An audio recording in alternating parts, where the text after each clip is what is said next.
Welcome to Knowledge Book Radio with Marge Potasic.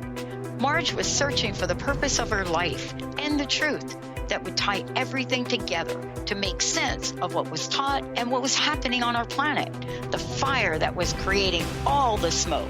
Through many experiences, she was finally led to the knowledge book that provided all the answers. Marge is now talking about this gift to humanity on Knowledge Book Radio, so all can be united in peace, love, and harmony. This live call-in show at 1-800-930-2819 is amazing. So get ready to hear about the Knowledge Book. Here's your host, Marge Potasic.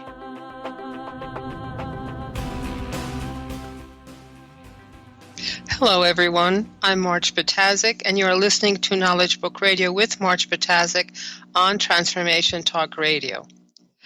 For the next hour, as we have done for a while, we will continue our series of Omega Talks, usually given at the end of every month as part of the unification program of the Call to Friendship Association that's mentioned in the Knowledge Book. And what's happening in these talks, what we do is we connect science and spirituality by discussing world knowledge and connecting it to the Omega dimension. And those of you who have been reading the Knowledge Book and maybe listening to the radio, you will know by now that the Omega dimension is the 19th dimension, which has been opened to our planet, to humanity, through the Knowledge Book for the first time. And this week, we're going to talk about music, go through the brief history of music as to how we have arrived at the multitude of music types that we currently have on our planet. So, when I was looking at the internet, I was curious one day to see how many types of music there are, and the types of genres of music there are. And with the result I got actually confused me, because at this point, according to the internet, the range of genres goes from about 9 to thousands of genres, depending how you differentiate the music and how things go from there. So my question, of course, is, how did we get here? We didn't start with multiple types of music. How do we wind up with this kind of music? And what is the path that resulted in the music that is available today? So when you just think about it, you have rock, jazz, jazz blues, international music, urban music, soundtrack music, seasonal or holiday music, new age music, folk music, electronic music, easy listening, metal, pop, classical, Latin, rap, country, alternative, and reggae. And these are just major categories. They all have subcategories that have then subcategories below them. So we will be addressing these questions using the following outline. So we'll talk about the brief history of music, some of the fascinating periods that happened in music, the 60s music revolution, live music and community, the music we have today, and we will tie it up with a conclusion. So briefly, a history of music. Few would question that music has played an important role in the life cycle of humans, perhaps even before we could speak. Significant evidence has been discovered that very early man developed primitive flutes from animal bones and used stones and wood as percussion. And we know this because we have found, or at least archaeologists have found, bones that look like flutes because they have holes in them. When you blow through them, a sound is produced. Now, of course, voice would have been the first and most natural means of expression of our distant ancestors, and this was used to bond socially or to comfort a sleepless child. However, it is from these humble beginnings that the music we enjoy today first started to evolve. As we move further through time, we find increasing evidence of music's key role in both sacred and secular settings. And although the division into sacred and secular didn't come about until many, many, many years later. Influence from the West to the East merged into the pre-Christian music of the Greeks and later the Romans. Musical practices and conventions, perhaps conveyed by traveling musicians, brought a wealth of diversity and invention. Surviving Greek notation, apparently the Greeks were the first ones to use the notation to depict a particular note or a way of sounding that note. So we get the Greek notation from this period gives scientists and musicologists alike a vital clue to the way that the music of the time might have sounded. It certainly indicates remarkable links to the music that would follow, perhaps most notably through the use of modality in Greek music. In the frescoes and in some written accounts, including the Bible, we learned about the instruments that were featured in Roman and Greek times and their significance to the respective cultures. For example, the trumpet used as an instrument of announcement and ceremony, or the lyre as an integral player in the songs of poets and minstrels. So we have the lyre, we have the trumpet, we have the pompous march later on, however, or the triumphal marches later on. Across Europe, from the early part of the 1st century, monasteries and abbeys became the places where music became embedded in the lives of those devoted to God and their followers. Christianity had established itself, and with it came a new liturgy that demanded a new music. Although early Christian music had its roots in the practices and beliefs of the Hebrew people, what emerged from this was to become the basis for sacred music for centuries to come. The chants that were composed devoutly followed the sacred Latin texts in a fashion that was tightly controlled and given only to the glory of God. Music was very much subservient to the words, without flourish or frivolity. It was the words that were the most important, whatever notes that those words were sounded in did not really matter that much until Pope Gregory, between 540 and 604 Common Era, created the Gregorian chant. And he basically is credited with moving the progress of sacred music forward and developing what is now called the Gregorian chant, characterized by the haunting sound of the open perfect fifth. Now, of course, when I heard about the perfect fifth, I wanted to know what it was. So when I got the definition on the internet, it said, the perfect fifth is a chord comprised of the tonic and the fifth with no third present. So basically what this means, maybe in layman terms, or as I understand it, is you have a note of music, let's say do, and then you skip the notes in between, and we'll have do is the first, do, re, mi, fa, sol. So sol is the fifth, so it'll be playing, the music will be played with do and so together, and that's your perfect fifth. If you want to start with re, then re, fa, sol, la, ti, then re, mi, sol. So actually the re would find out will be played with la, and then if you go up the scale, you'll have mi being combined with T, and that'll give you the perfect fifth. So it took me a while to figure this out, but basically it just means you start with a note, you go up 5, don't note the other 2, don't play the 3 in between, you just play the first and the fifth, starting with the first note that you're playing. So in terms of periods of music, of course you have the prior eras prior to 1150.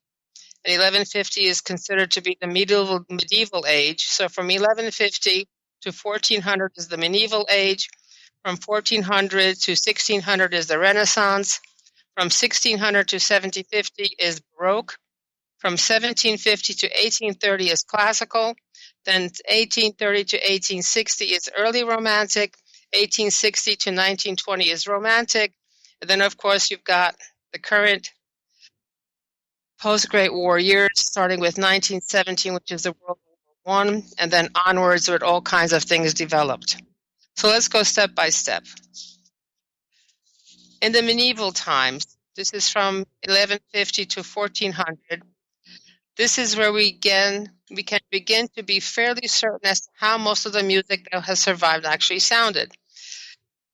There are no recording instruments at that time. We have no way of knowing because sound does not stay forever in place. I mean, maybe the reverberations of atoms are in place, and maybe if we had instruments that were fine enough to be able to discern them, we could put them all together, but we have no such thing right now, so we don't know what things sound like.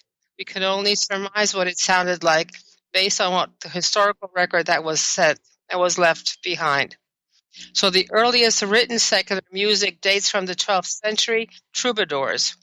But most notated manuscripts emanate from places of learning, usually connected with the church, and therefore inevitably have a religious basis.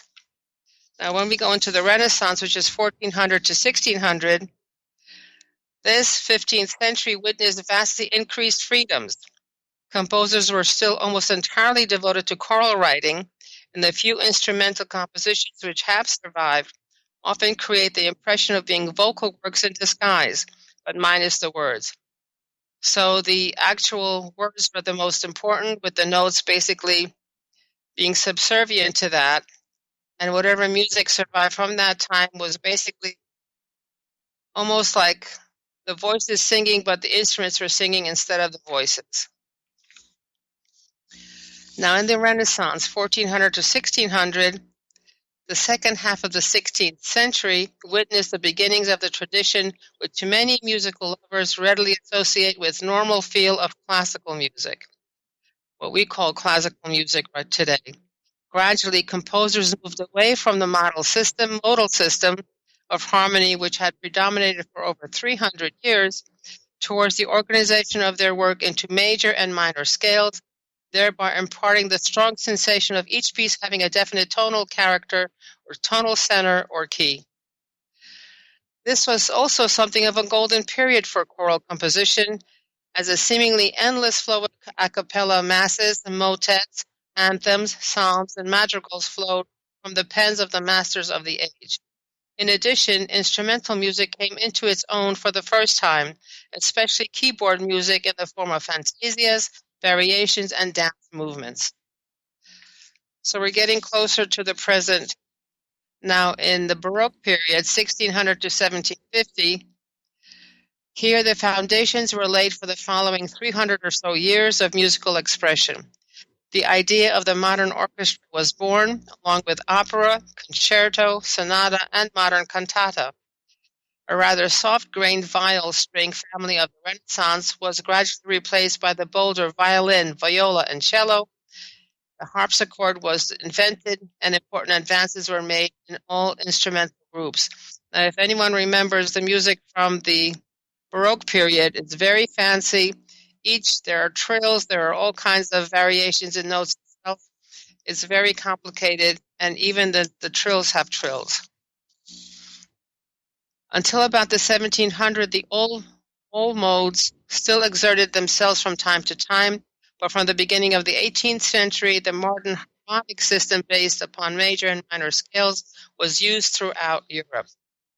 Classical music gradually began to work its way into the very fabric of society, being played outdoors at dinner parties or special functions, for example, Handel's water music. On a purely domestic level, every wealthy lady would have spinet to play, and at meal times the large and rich houses would employ musicians to play the most popular and famous composers. So if we remember, let's say, in movies or TV dramas like Pride and Prejudice, every woman was supposed to be able to sing and play the harpsichord or the piano, the only form of the piano. They, of course, needed to, and it was great entertainment to be able to do at the end of dinner or after dinner, sit around and enjoy each other's company and enjoy the music that was being produced and played by people at home. Then we come to the classical period, which is 1750 to 1830. And here was the introduction of the sonata form, which has dominated instrumental composition to the present day. With it came the development of the modern concerto, the symphony, sonata, trio, and quartet to a new peak of structural and expressive refinement. The classical period is characterized by its near obsession with structural clarity, and it has almost a mathematical basis, or has a mathematical basis, certain structures being followed in the development of the theme of the music and the development of the music and how the music progresses. Now, the classical period starts from 1750 to 1830, and the seeds of the classical age were sown by a number of composers such as Schubert and Hanauer, as well as the more historically respected names like Gluck, Boccherini, and at least three of Jonathan Sebastian Bach's sons, Carl Philipp Emanuel, Wilhelm Friedman, and Johann Christian. They were representative of a period that is an entirely novel style based on symmetry and sensibility that came to dominate the music of the latter half of the 18th century through two composers of extraordinary significance, Joseph Haydn and Wolfgang Amadeus Mozart. And I do remember the film Amadeus. It was an amazing portrayal of Mozart's life and how he composed, and he was able to compose an entire piece of music, whether an opera or an orchestra piece, whatever it was, from start to finish without having to correct one note. Then comes the period of the early Romantic, 1830 to 1860. As the classical period reached its zenith, it was becoming increasingly clear that the amount and intensity of expression composers were seeking to achieve was beginning to go beyond that which a classically trained orchestra could possibly encompass. The next period of musical history found composers attempting to balance the expressive and the formal in music with a variety of approaches which would have left composers of any previous age utterly bewildered.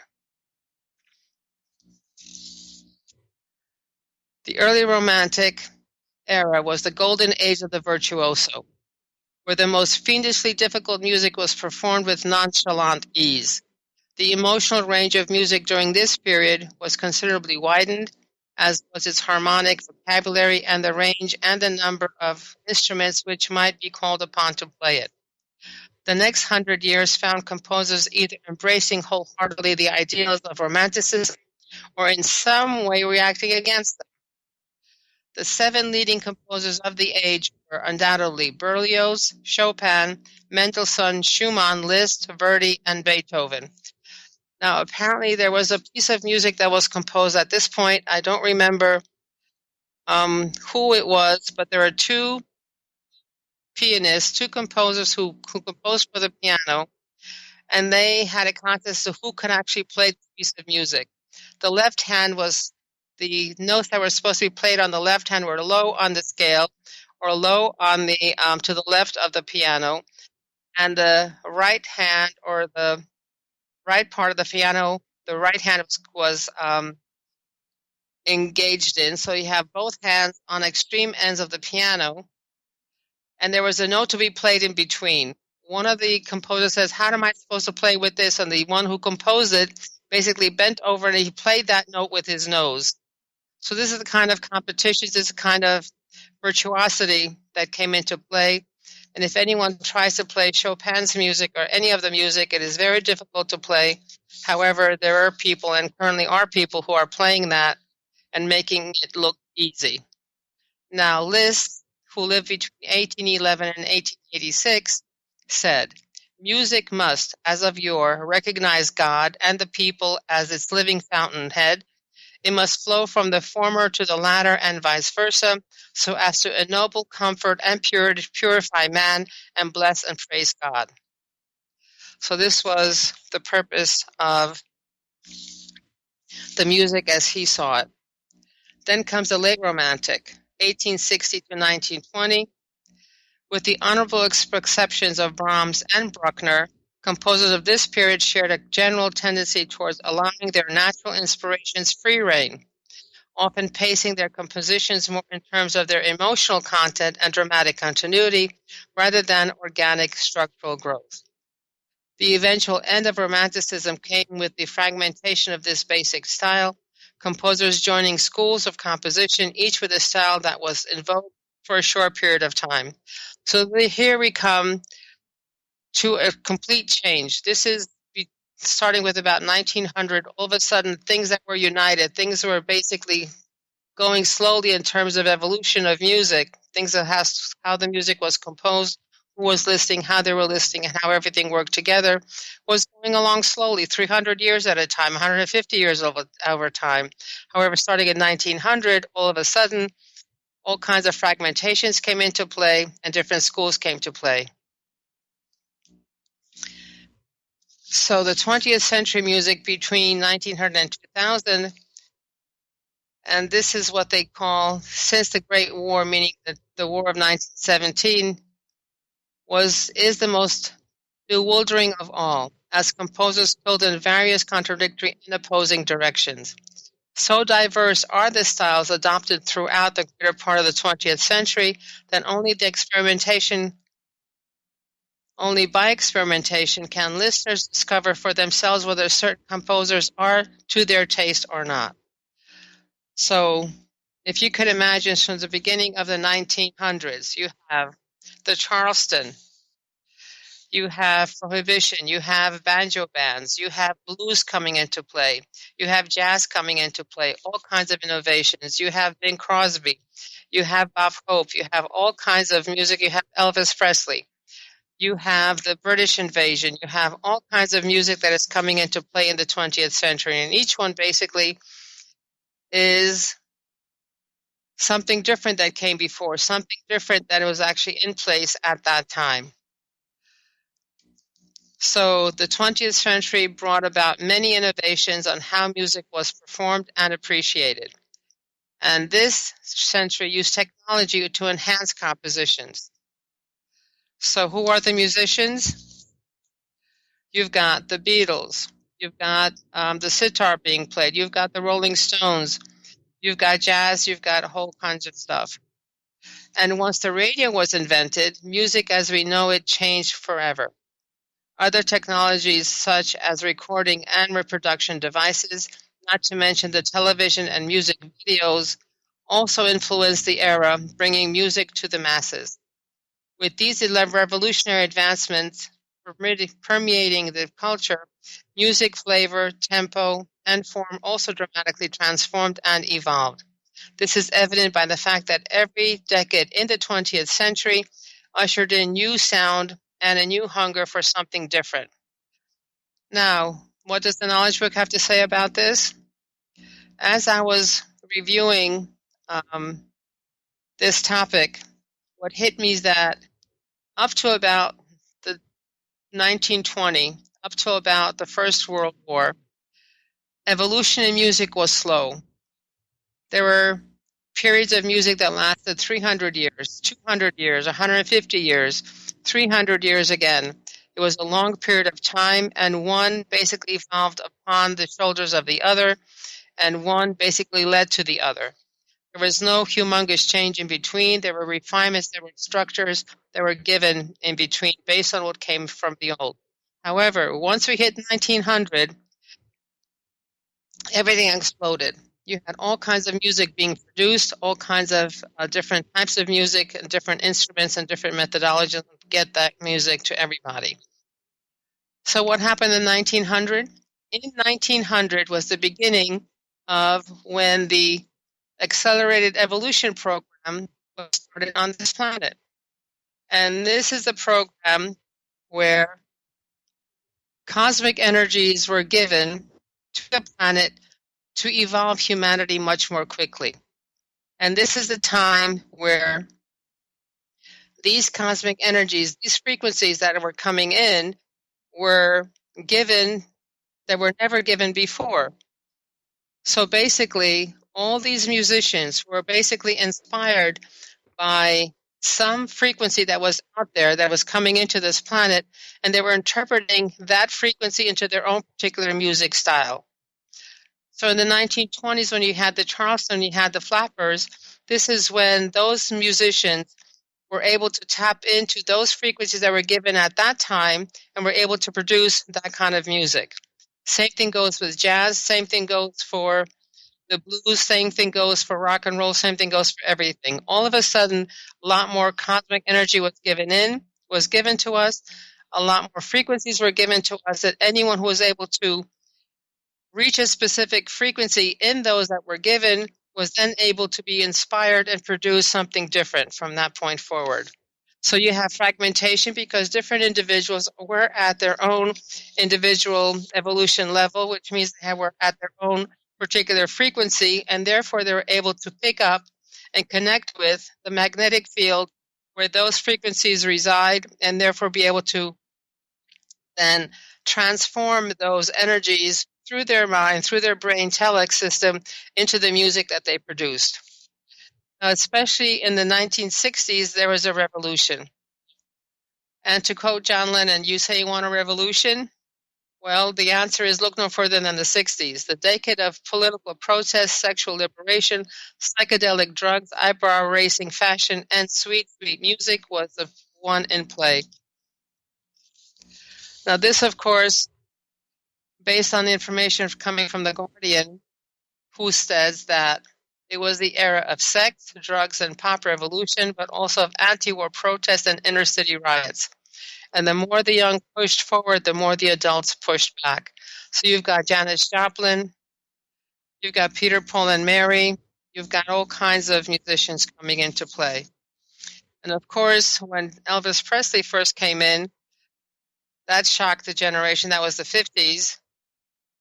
And rock and roll was not something that was generally accepted, and especially the people who were good people burned the records, burned the music, and did not want the music to be played. However, rock and roll did not stay in place. It spread from the U.S., and that marked the arrival of youth rebellion in the teenager. Music from now on would always come with a hint of rebellion. So you've got singers like Bob Dylan and Joe Baez, who led the movement, and Dylan's Blowing in the Wind in 1962 actually became a civil rights anthem. The protest songs and psychedelia of the 1960s were soundtracks to a sexual revolution and anti-war marches.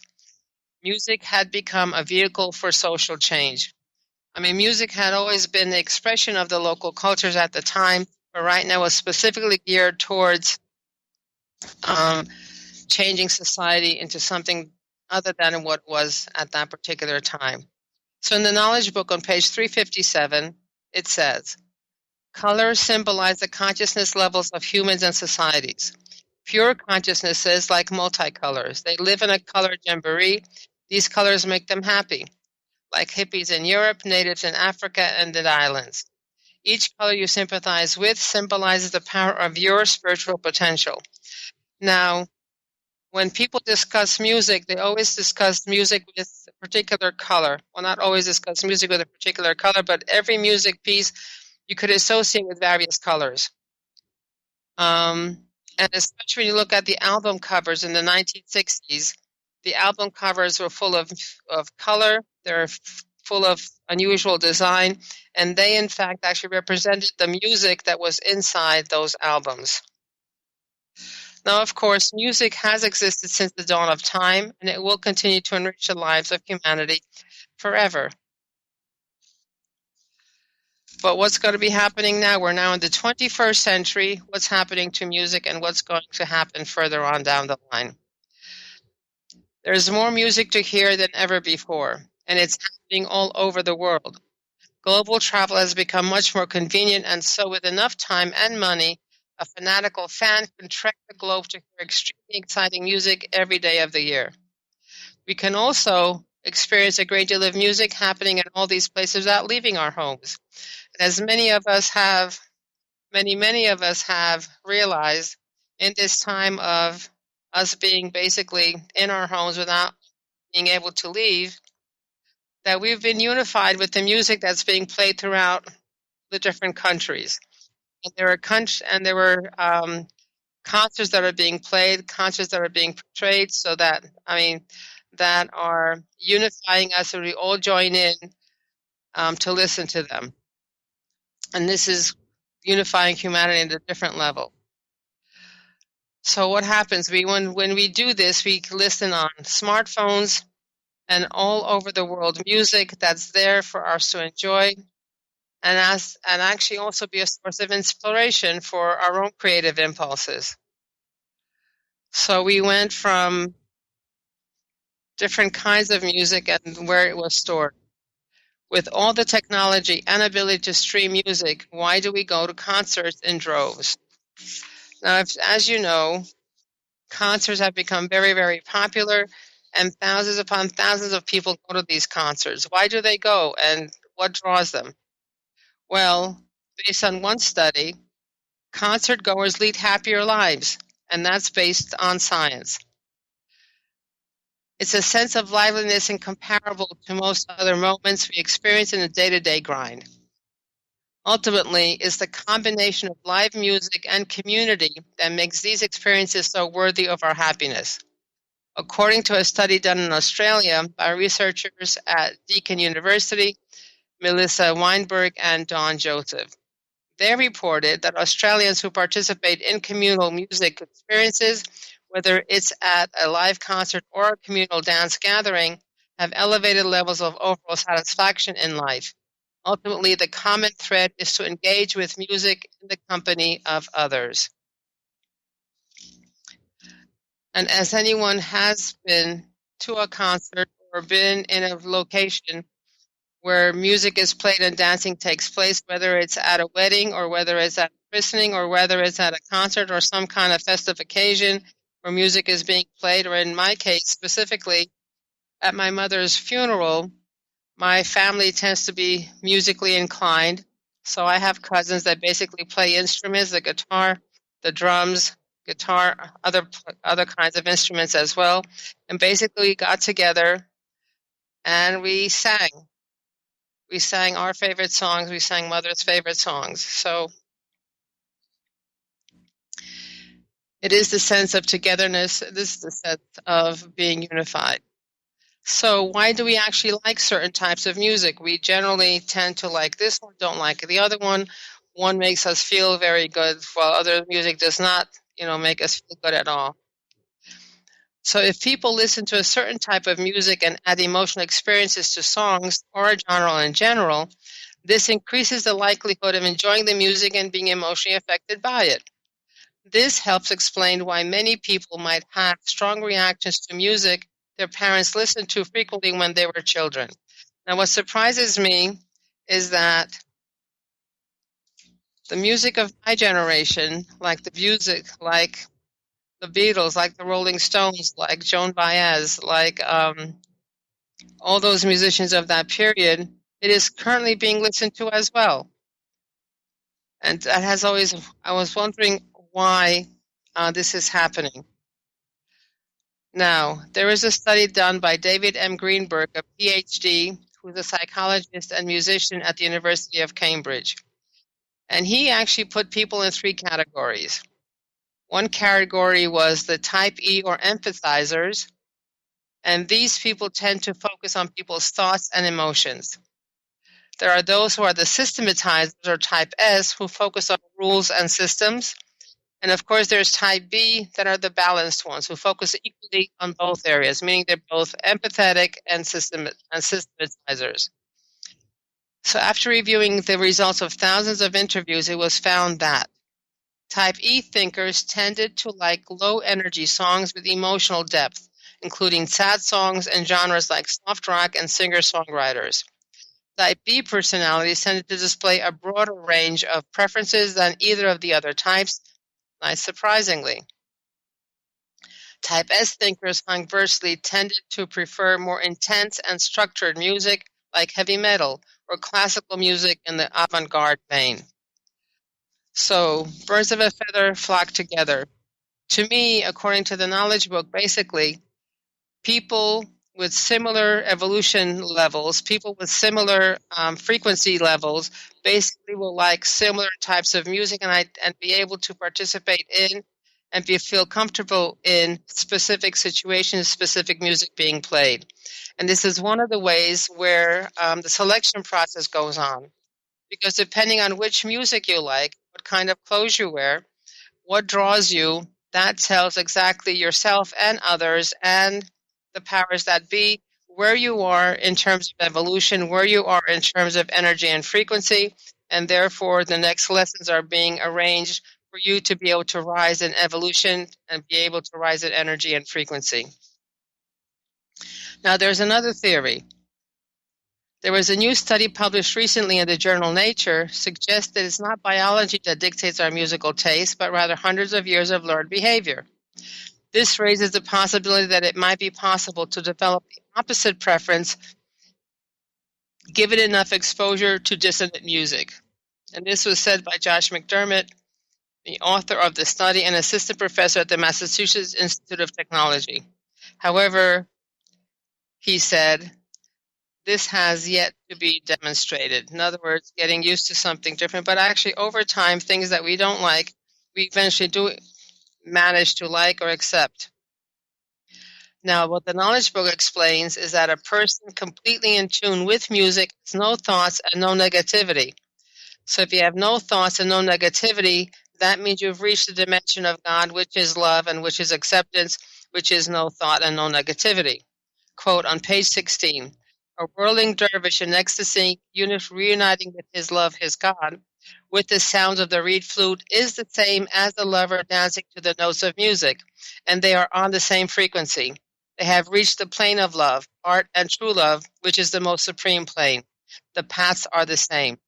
Music is universal. It assists to achieve ecstasy for every society according to their understanding.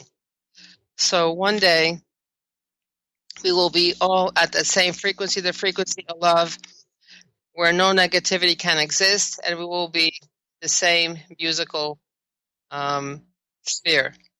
So what's happening next in terms of technology? First of all, we started with vinyl records. Then we went to cassette tapes. Then we went to audio CDs. Then we went to MP players. Now we've got smartphones that we can do everything in terms of music and videos and everything else.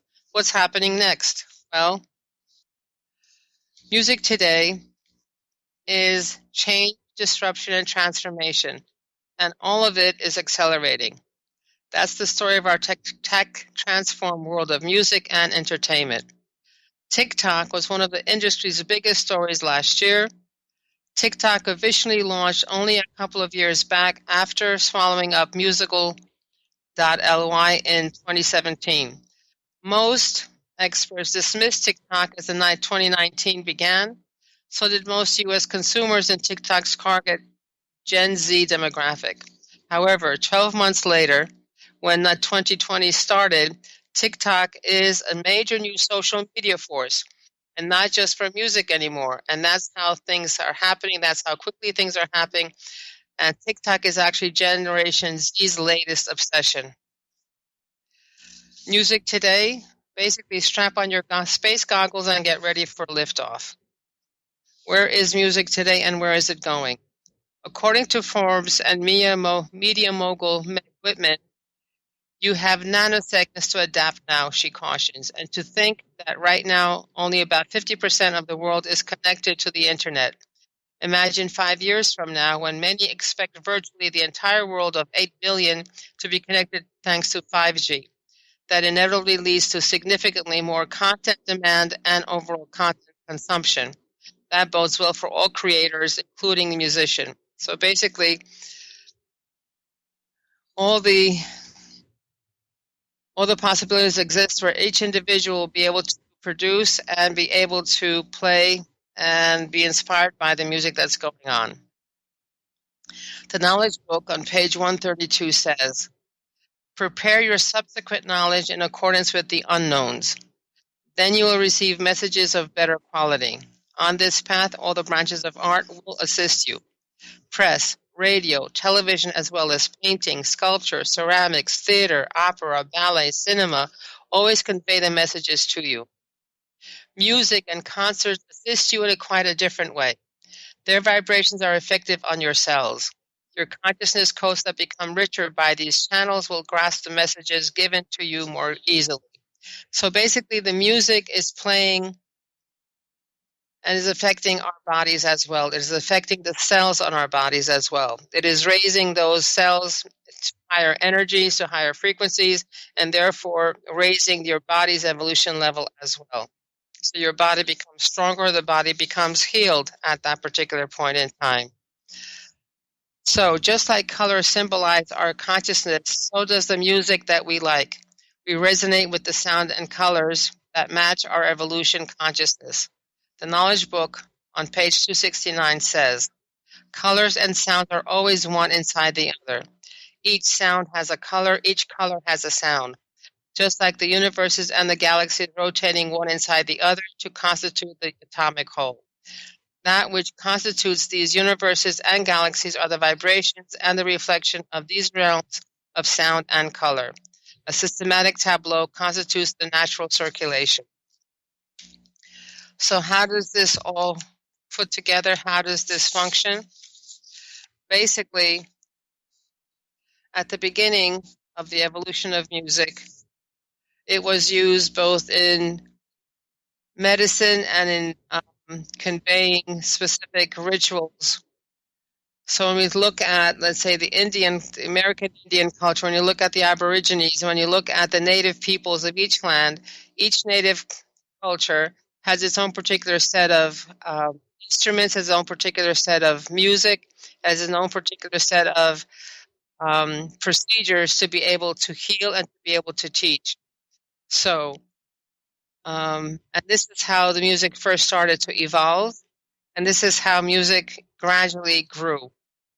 And as I was saying before, the music evolution took place very slowly because basically we were given a static amount of energy, no more than we could actually tolerate, and just enough so we could tolerate it. And however, the gradual increase was done very, very slowly so that there was no great abrupt change over time. I mean, eventually music did change, music did evolve to different styles and different kinds of expressions, and different types of musical instruments came into play as well. We went from the bone flute to a musical orchestra. We went to tech music. We went into modularization of the voice to produce different sounds as well. So this actually, the evolution of music correlates with our own evolution, our own spiritual growth over time. So this was a slow progression, slow gradual progression. However, once we hit the year 1900, and that's when the accelerated evolution plan for humanity was started, where more energies were being given, more cosmic influences were being given, and those people who were able to, whatever dimension they were at, allowed by their evolutionary level, they were able to connect with that frequency and were able to basically bring back to us and interpret for us those energies at that particular frequency as their particular kind of music. So all kinds of music was being portrayed because all kinds of people at all kinds of different evolutionary levels were connecting with those energies and producing the music that dimension actually gave them. So over time, we need to be able to unify all this, and all the messages that are given to us through whatever media is being given to us, whether it's ballet, whether it's music, whether it's hip-hop, whether it's heavy metal, whatever it is, those individuals who are at that frequency will be able to gather together, unify together, and their bodies will become stronger, and they will be able, through the music that they play, and that impinges on their cells, and eventually everyone will rise through the Accelerated Evolution program, started in 1900 and continued into the 21st century, where more energies are being given, more frequencies are being given, and therefore we are evolving much more quickly, and we are able eventually to become a genuine human through the energies and the frequencies that are being given, and we will be able to all unified at the frequency of love and true love, which is the dimension of God, and where there no negativity exists. So eventually we'll get to that point, and that's what we're working to. And that's why all the programs of the Knowledge book are actually designed to actually allow us to accomplish this. Okay, so now it looks like it's time for a break. and we will come back and we will summarize what we have covered today. We'll see you in a little bit. Please come back.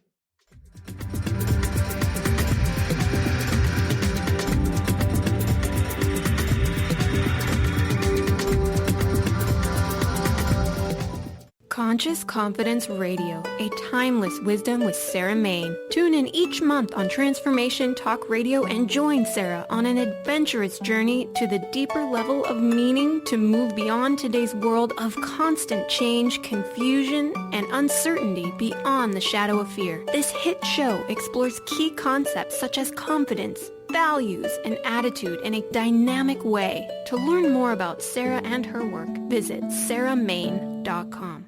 Do you sometimes feel overwhelmed by your mind?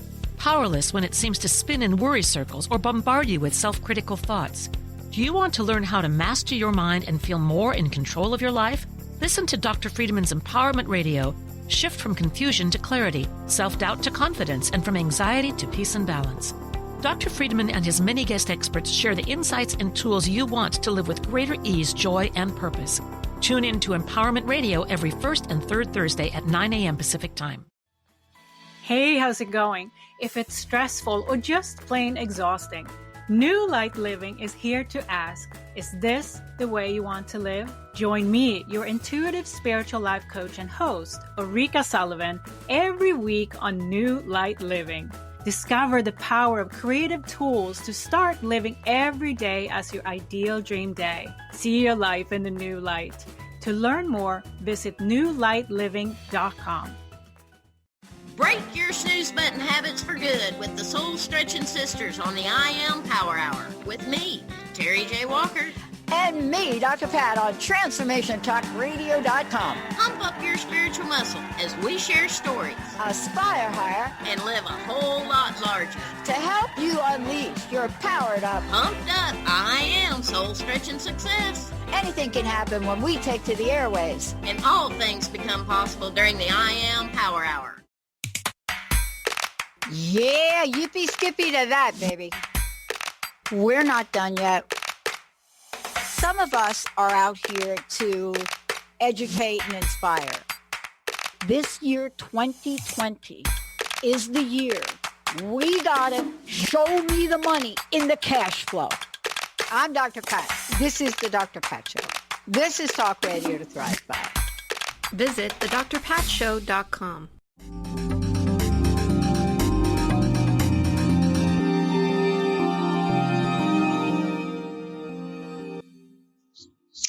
And we're back with the Knowledge Book Radio with Marge Patazik on Transformation Talk Radio. And I just remembered that I forgot to mention the websites. And basically, the Call to Friendship Association website is www.calltofriendship.org. The United States Knowledge Book website is www.usa.theknowledgebook.net. The Turkish World Brotherhood Union website is www.dkb-davidkiteboy-mevlana.org.tr. And my telephone number is 973-787-7035. If you have any questions or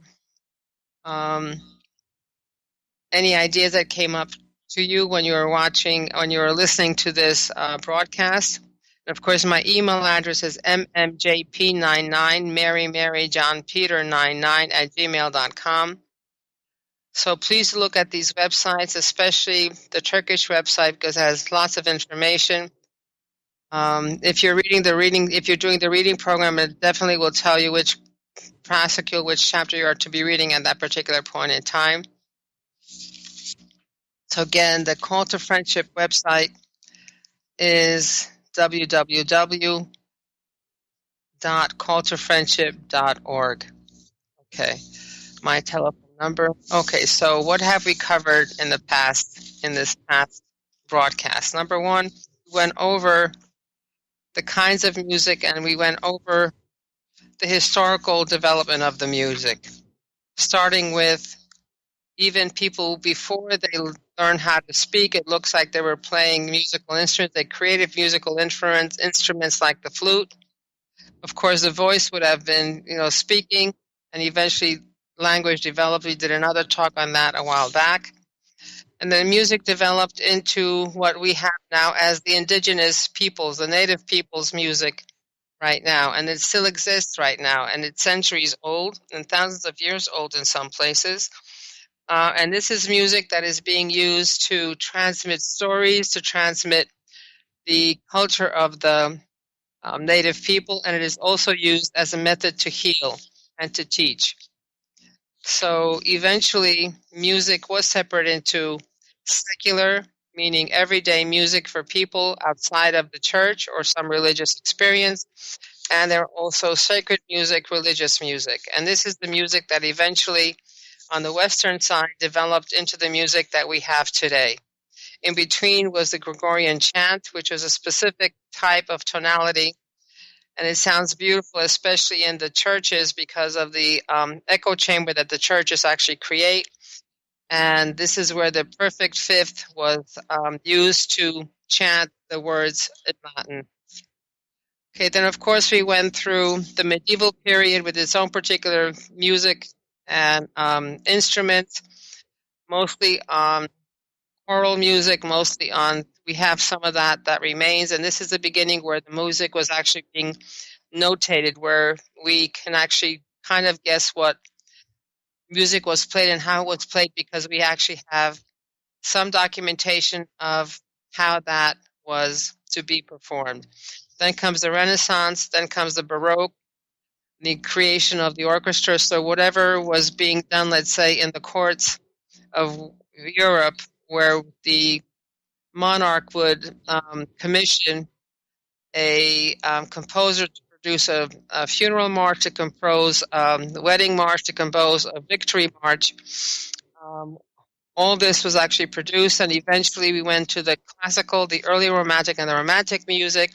And as of the 1900s, 1920, the end of the First World War, which is 1917, we came into an explosion of different musical types and different musical instruments that were being played, and new musical instruments were being created, and new methodologies were created to actually preserve and to be able to replay the music of before. So even though the musicians themselves have died, the performers themselves have died, we can actually listen to their songs. I could listen to Elvis Presley, I could listen to Bing Crosby, I could listen to any of the jazz players, because the music has been recorded and we are able to play it and have it played back from whatever stored medium that we have. Now, the other side of things is that music is universal. It is played everywhere, and right now it is also serving to unify humanity during its time of being closed up at home, where we can listen, all of us individually in our own home. However, we can listen to the music that is being played in different places at the same time, which is then put together and then is given to us to be able to enjoy in our own peace and home. Why do people go to concerts? And this is another one of the big things that had evolved from, let's say, going to the opera, going to the theater, going to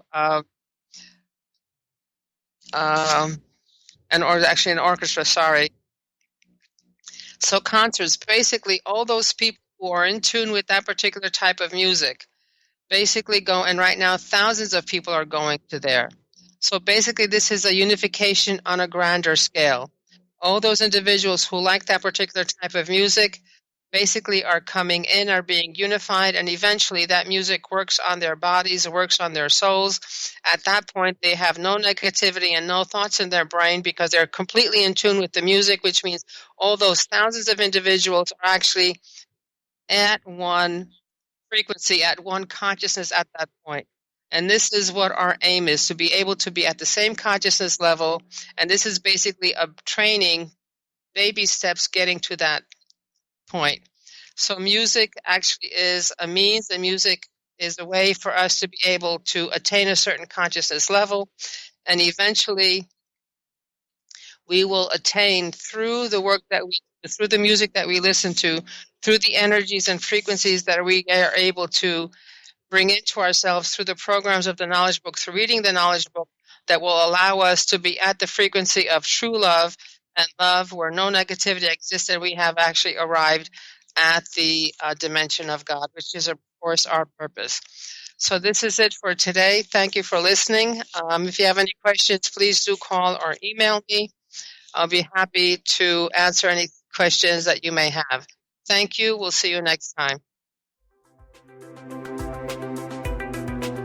Welcome to Knowledge Book Radio with Marge Potasic.